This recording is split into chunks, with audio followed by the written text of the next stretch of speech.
Hello, everyone. Welcome to Managerial Economics. We're going to start today with the first lecture. So we're going to be talking about the principles of economics, which is the first part of managerial economics. So let me start by sharing my screen.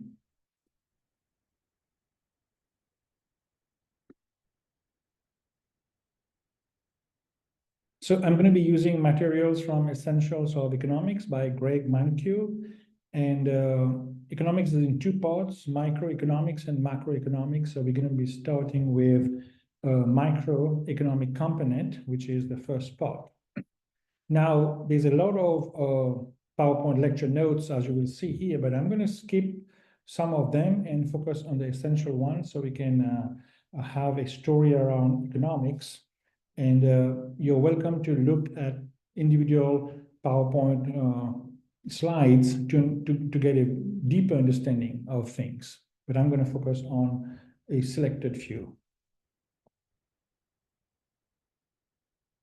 So in this chapter, we are looking for answers to the following questions. What kind of questions does economics address? What are the principles of how people make decisions? What are the principles of how people interact? And what are the principles of how the economy as a whole works? So there are three things here: how people make decisions, how people interact, and how the economy functions. So these are three pieces we want to look at. So let's start with the basic question of what is economics? The word economy comes from the Greek word oikonomos, which literally means one who manages a household. So if you manage a household, you are already doing economics. If you manage how much money you're spending on yourself, on your family, what things you want to buy, how much money you spend on education, if you're going to take a vacation. So all these things are economic decisions. So we do economics every day. We live economics every day. We simply don't realize we are doing it, right? So households and economies have much in common, right? Households face many decisions. They need to allocate scarce resources. So households means you and I. So we need to allocate scarce resources. So we need to have certain ability, certain effort, and certain desire that we want to fulfill and use our scarce resources to fulfill those needs. Society also faces many decisions, just like households face decisions. Society needs to allocate resources and output, that is production, how much is produced out there. How do I allocate this? Who should get this output? Who should get the production? So what is economics all about? Economics is focused on scarcity. Now, this is the fundamental problem of all economies. That is, resources are scarce, but we have unlimited wants, unlimited needs and wants, but we can't satisfy all the needs and wants. So we have to make a choice, right? So because of that conflict, limited resources and unlimited wants, we have a problem of scarcity, right? So what is economics? Economics is a study of how society manages its scarce resources. Okay, do you want to, for example, buy chocolates, or do you want to buy computers? All right, so it's a decision you have to make. You have limited resources such as income, then you have to make a choice between whether you want to buy chocolates or computers. Or do you want to study for an MBA, spend your money to do that, or you want to work, right? How much money you want to earn, how much you want to save, and how much you want to spend. So all these are economic problems. Now, for firms, we also have problems. Firms need to decide how much to produce and what kind of products they need to produce. Do they need to produce pepperoni pizzas or cheese pizzas? Right? So they need to make a decision how much to produce and what to produce, and also how many workers they need to hire. And society needs to decide how to divide its scarce resources between competing needs and wants. Do we want to spend money on national defense? Do we want to spend money on the military? Or do we want to protect the environment or spend money on consumer goods? So these are the competing uses to which we can put resource to. So economics is a study of how society manages its scarce resources. Now, in order to be able to answer these questions, we need to understand certain principles. So in economics, we have 10 basic principles, which are the driving force of economics. And these are the basis for decision making. So the first thing is the principle about how people make decisions. It's a category of principles. We're going to talk about a few principles under this category. So the first principle is people face trade-offs. Trade-off means you choose A, you have to lose B, right? So all decisions involve a trade-off. For example, going to a party the night before your midterm exam leaves less time for studying, right? Having more money to buy stuff requires working longer hours, which leaves less time for leisure. Protecting the environment requires resources that could otherwise be put to different uses, for example, to produce consumer goods. So all decisions involve a trade-off. And you have to decide which trade-off is more important for you.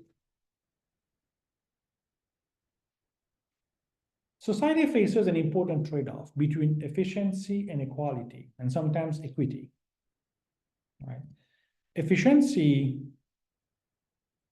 is as follows.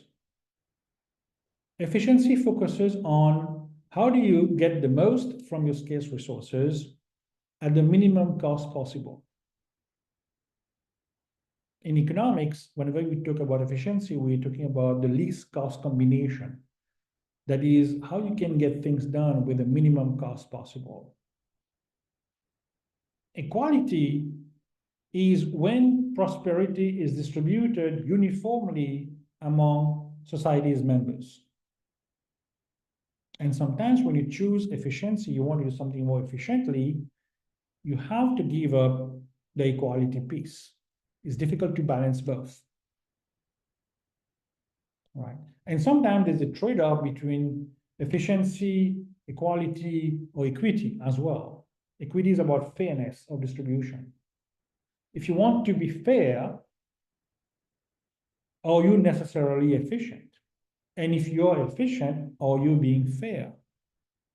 Right? So these are the key questions in economics that we want to address. And it's not easy to solve them. So fairness, equity has a certain value judgment in it. In economics, we want to look at the objective side of things. We want to look at how you can create an outcome using the minimum cost possible. That is how you can get the best or the most from the scarce resources that you have. Now, to achieve greater equality, we could distribute income from the wealthy to the poor. Tax the wealthy, give the money to the poor. But when you do so, it reduces the incentive to work and produce. Because the wealthy are the ones who really have the money to invest, like venture capitalists and entrepreneurs. They have the money to invest. If you tax them, you give the money to the poor, you're distributing income, you're trying to achieve equality, maybe equity, but when you do so, you're creating a disincentive for the wealthy and the rich to work and produce further income. Therefore, it shrinks the economic pie. So these are some controversies that happens. Principle number 2, the cost of giving something is what you give up to get it. That's the real cost of something. We can attach a monetary value to it, but the real cost is If you pick A over B, the cost of A is B because you forego B, you lose B to get the A. So making decisions require comparing the costs and the benefits of alternative choices. Now, a key concept here is opportunity cost. The opportunity cost of any item is whatever must be given to obtain it. So if you pick A, you're losing B. So the opportunity cost of A is B, which you have foregone.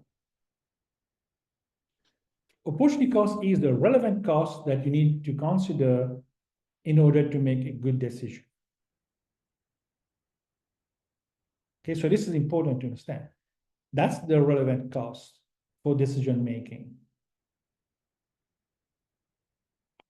Example of opportunity cost. So the opportunity cost of going to college for a year is not just the tuition, the books, and the fees that you have lost in order to get the education, but also the foregone wages.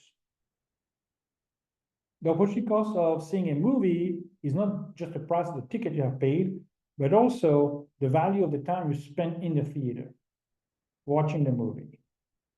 So you have to factor those in, and it's difficult to measure those, right? So this is principle number 2. Principle number 3 is about rationality. So in economics, we say rational people think at the margin. Okay. Rational people are those people who systematically and purposefully do the best they can to achieve the objectives. That is, given your information set, what can you do at that moment? Right? That is, what can you do intentionally and systematically given the information that you have right now? If you use that information in a systematic way to achieve your goals, that's called rationality. Okay. Now, rational people make decisions at the margin. That is, they make decisions by evaluating cost and the benefit, not the total cost, not the total benefit, but the marginal cost and the marginal benefit. So rational people make decisions by evaluating marginal cost and marginal benefit. That is, those incremental adjustments in cost and benefit to whatever you're doing, existing plan of action.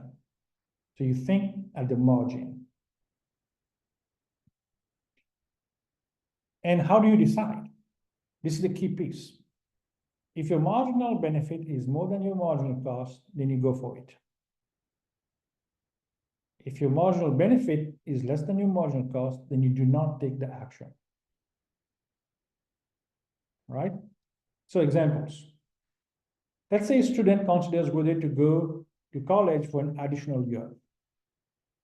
He or she will compare the fees and the foregone wages to the extra income they could earn with the extra year of education. So extra income you could get by the extra education would be your marginal benefit.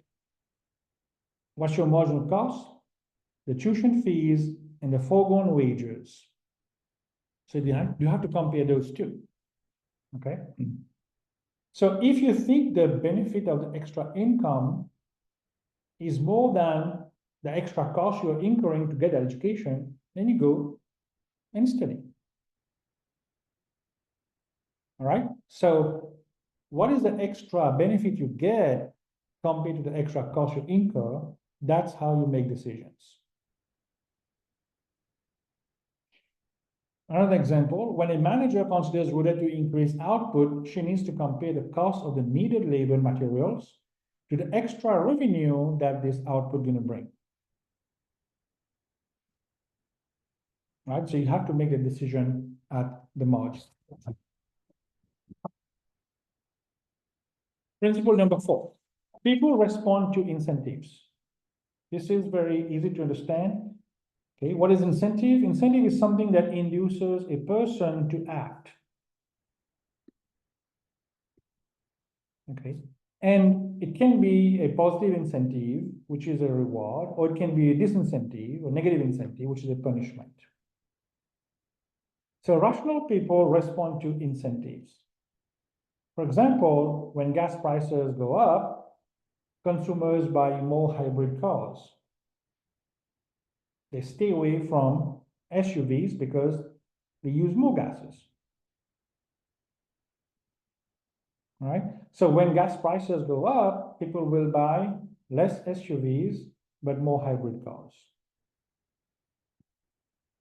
When cigarette taxes increase, teen smoking falls. And that is very well documented, by the way. In order to reduce teen smoking, one of the best ways to do that is by increasing the tax on cigarettes, which is interesting.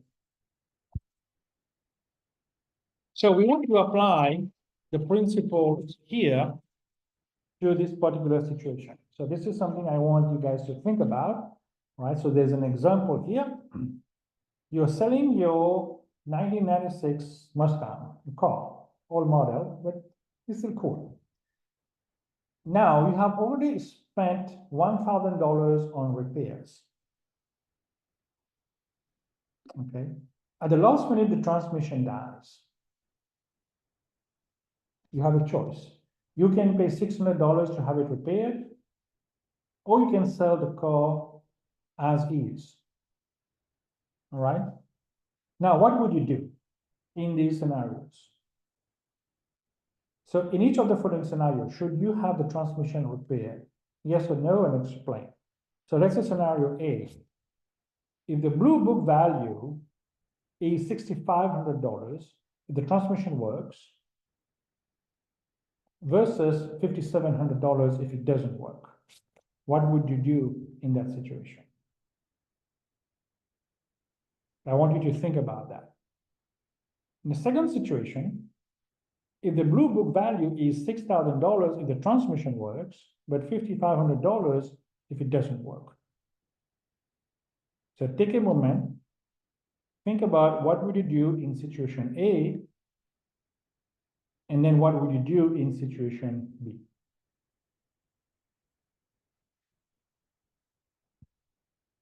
And the answer to the question is as follows. The cost of fixing the transmission is $600. So that's the cost you have to incur.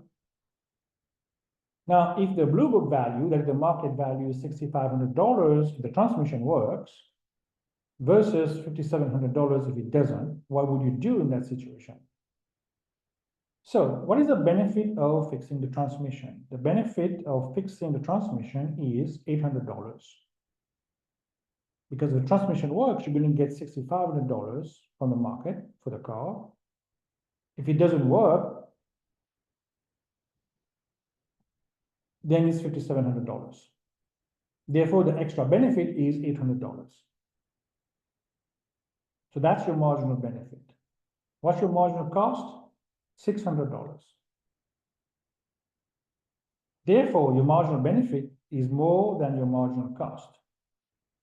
So you get the transmission fixed. Now, some people will say, what about the $1,000 you spent on repairs? That is called sunk cost. You already spent that money. You do not factor this into account. Because according to the principle, people respond to incentives and rational people think at the margin.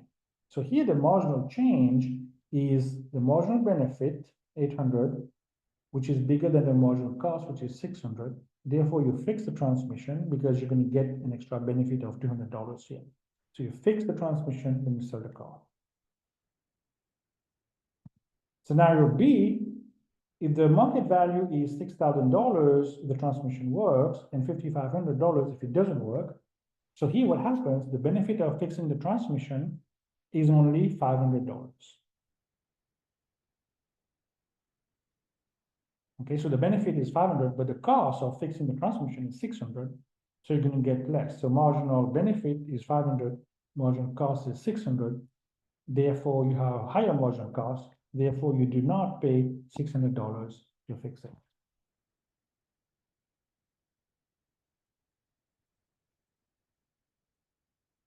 Okay?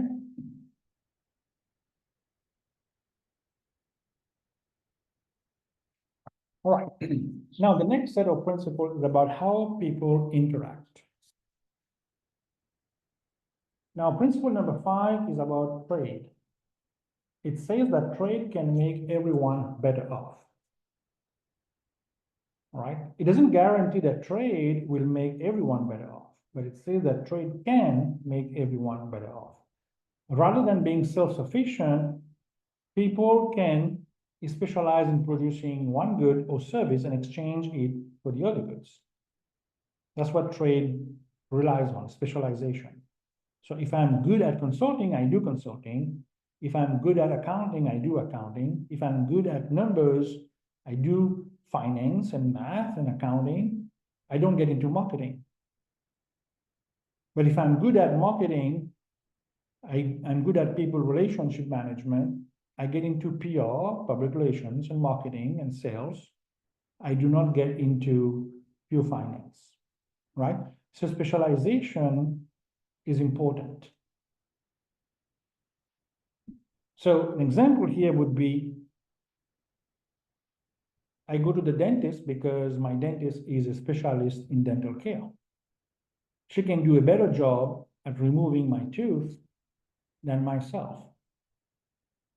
All right, so if I try to remove my tooth, I may hurt myself. So I go to her because she's a specialist in dental care. Now, if she needs consulting, business consulting, she comes to me. So she specializes in dental care. I specialize in consulting, in education, and management, business management. Therefore, we can trade our services. So when you go to your dentist, you are buying her services, right? So she's good at that. Therefore, you use that.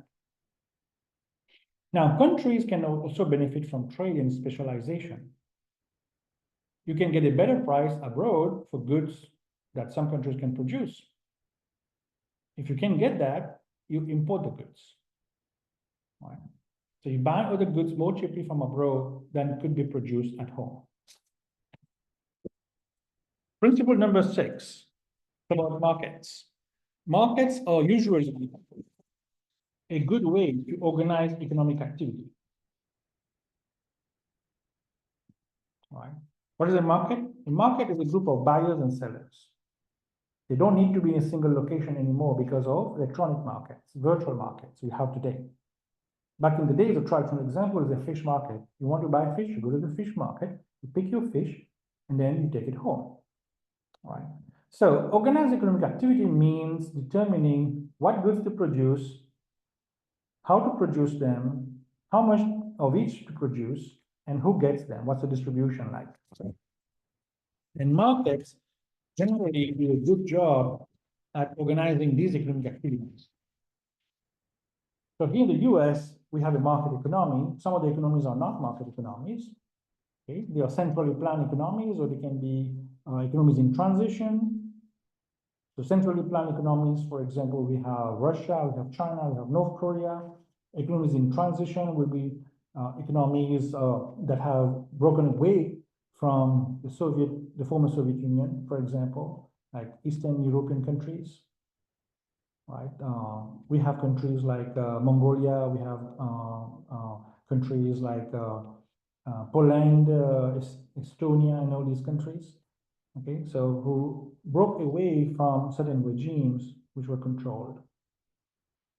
And market economy is a different form of economy, and the US is a prime example of that. Much of Western Europe is a market economy. Japan is a market economy. Australia, New Zealand, Canada. So these are all market economies. Now, what does a market economy do?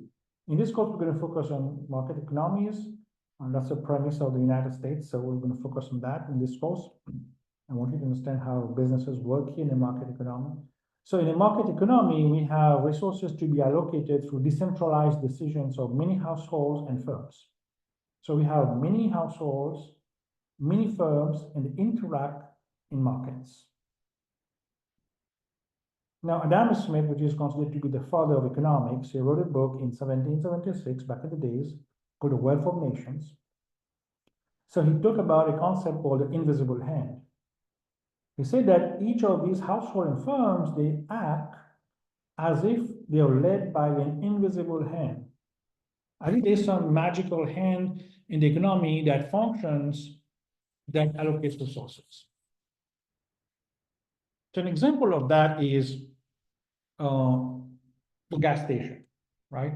So when the price of gas goes down, people flock to the gas station to try to buy gas. So there's a lot of people waiting there. And then because demand goes up, the price shoots up again. And the price goes up, people run away from that. They find other places. So the forces of demand and supply really determines the price. And we'll talk about demand and supply at length in at different times today in some of the lectures. So the invisible hand works through a system called the price system. Okay, and the price system works through the interaction of buyers and sellers who work together independently. The forces interact to determine prices. Each price reflects the goods value, the value of a good to the buyers and the cost of producing that good. So price is a reflection of the value of a good, and it embeds the cost of producing the good. So prices guide self-interested households and firms to make decisions that in many cases tend to maximize society's economic well-being. Sometimes the market fails. We'll talk about market failure later. But here, if there is no market failure, the price mechanism tend to allocate resources efficiently because households will try to do what is best for them and firms will try to do what is best for them. But that interaction will try to bring economic well-being. But sometimes the market fails and government can improve economic outcomes. Right? One important role for the government is enforcement of property rights. Okay, through the police, through the courts, right? People are less inclined to work, produce, invest, or purchase if there's a large risk of the property being stolen. So the government can intervene and enforce certain property rights. Governments also have an important role when there is a market failure. What is a market failure? Market failure doesn't mean the stock market has crashed. Market failure means when the market fails to allocate resources efficiently. Okay, when society's resources are not being allocated efficiently, that's a market failure. And how do we get a market failure? Two main reasons. One is because of externalities. What are externalities? Externalities are something that affect you, but you did not produce that something. For example, pollution. If we are here in this room and somebody is making noise pollution, and we did not create that noise pollution, it affects us, so that's a negative externality. Okay, so we are being impacted because of somebody else creating that noise pollution. So externalities happens when the production or consumption of a good affects bystanders. Another reason for market failure is market power. Market power means a single buyer or a single seller has substantial influence in the market price. For example, a monopoly. If I'm the sole supplier of a product, I'm a monopoly. I can influence the price the way I want. So that's market power. So whenever there is market power and externalities, the market fails. And therefore, there is a reason for government to intervene. So in that particular situation, public policy may actually promote efficiency because efficiency will not be delivered by the market. Governments may also alter market outcomes to promote equity, fairness of distribution. The market's distribution of economic well-being is not desirable. Tax or welfare policies can change how the economic pie, the output, is divided. Right? You can have taxes on certain groups and distribute the income to the other groups that need the money. Okay? You can have welfare policies to protect certain groups in society. Right? So governments can change market outcomes that way to promote equity. Right? So I'm going to skip the episodes here and go to the third category of principles. Please read over the slides from your PowerPoint deck. The third principle is about how the economy as a whole works. Now, principle 8 tells you that the country's living standard depends on its ability to produce goods and services.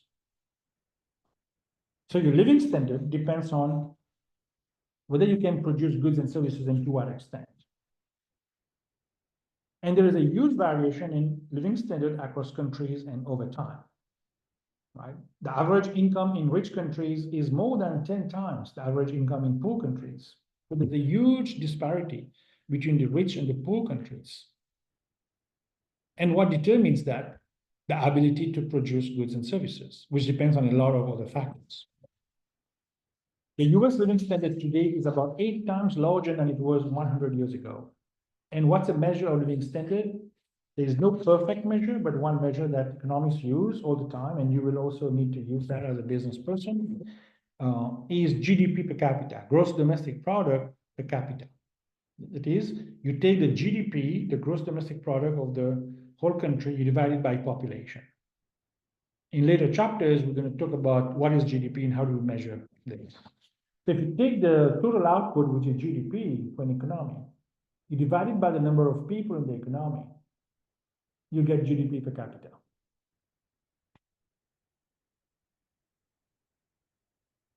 The most important determinant of living standard is productivity. If you want to raise the living standard of a country, you need to increase productivity. And what is productivity? It is the amount of goods and services produced per unit of labor. That is how much you can produce.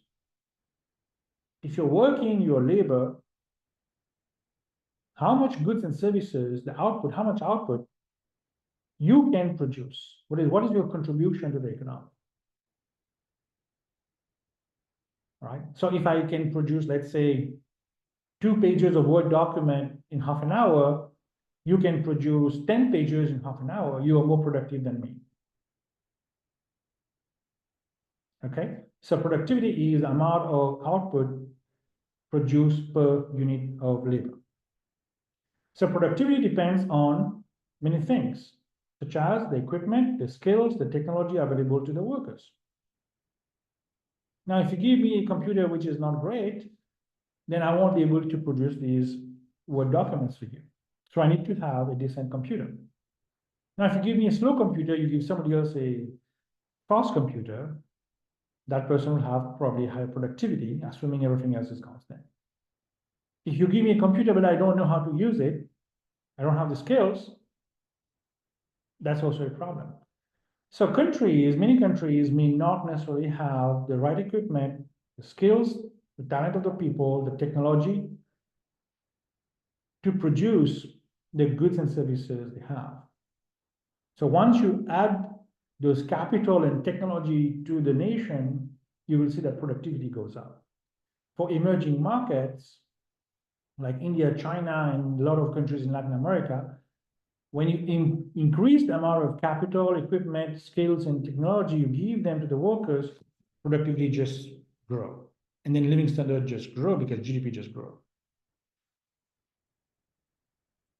Now, other factors, this is interesting and important. Other factors, such as labor unions and competition from abroad, are not as important as productivity for living standard. All right, so the main determinant of living standard is productivity, not labor unions, not competition from abroad. Okay, so it's relatively speaking here. Principle number 9. Prices rise when the government prints too much money.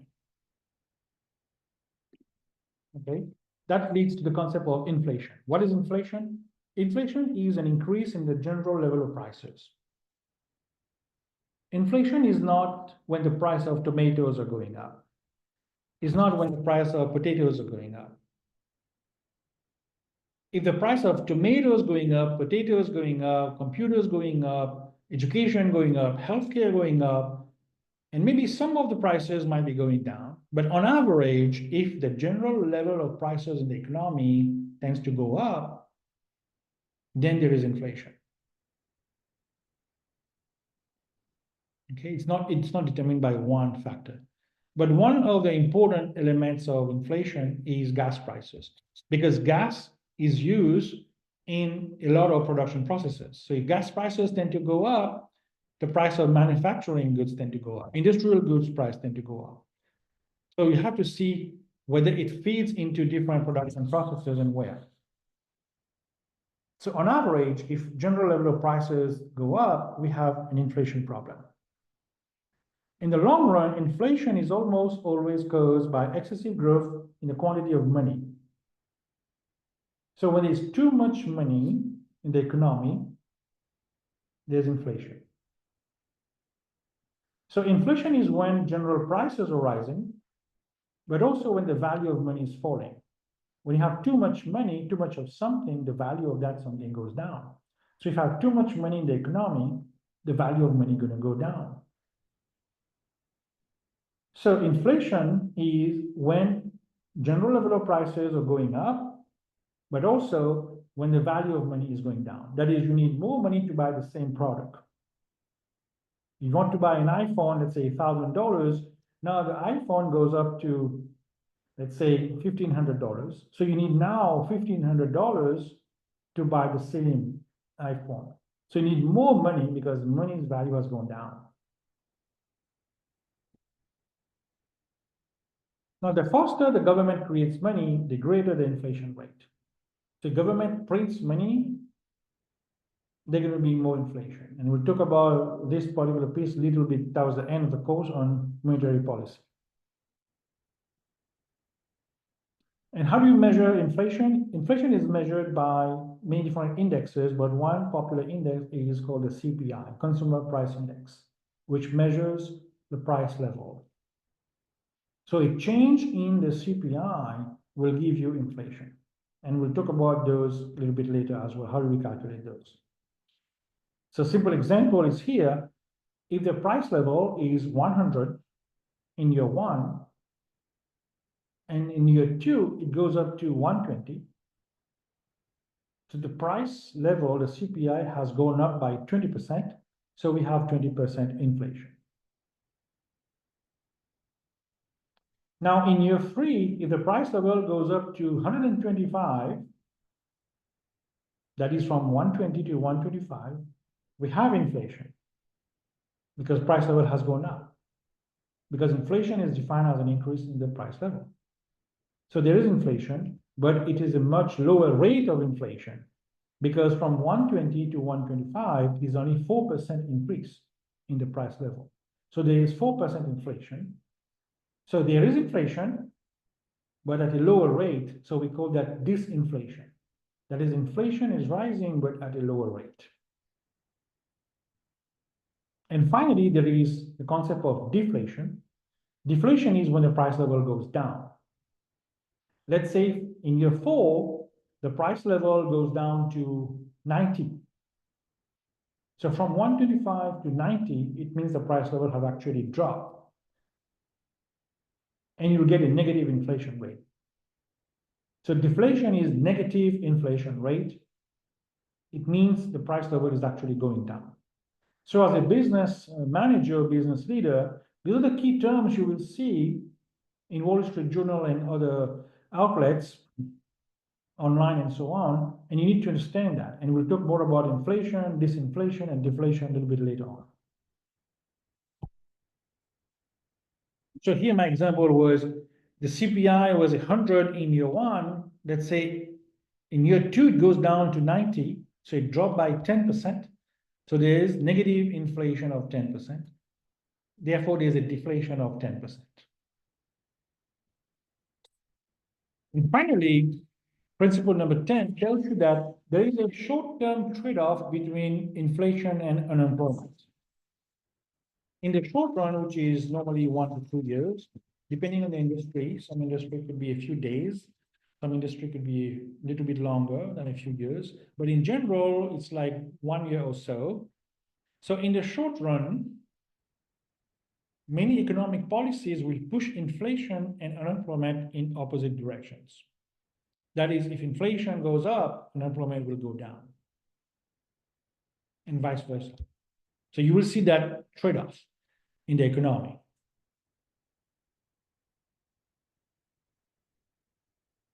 Okay. So what's our summary here? The principles of decision making are people face trade-offs. The cost of any action is measured in terms of foregone opportunities. Rational people make decisions by comparing marginal costs and marginal benefits. People respond to incentives. The principles of interaction are as follows. Trade can be mutually beneficial. Markets are usually a good way of coordinating trade and economic activity. Governments can potentially improve market outcomes, especially if there is market failure or if the market outcome is inequitable. And finally, the principles of have to do with things like productivity, which is the ultimate source of living standard. Money growth is the ultimate source of inflation. And society faces a trade-off in the short term between inflation and unemployment. So this is the 10 principles of economics. Everything else in economics is based on this. And then we'll go over the details of these pieces over time.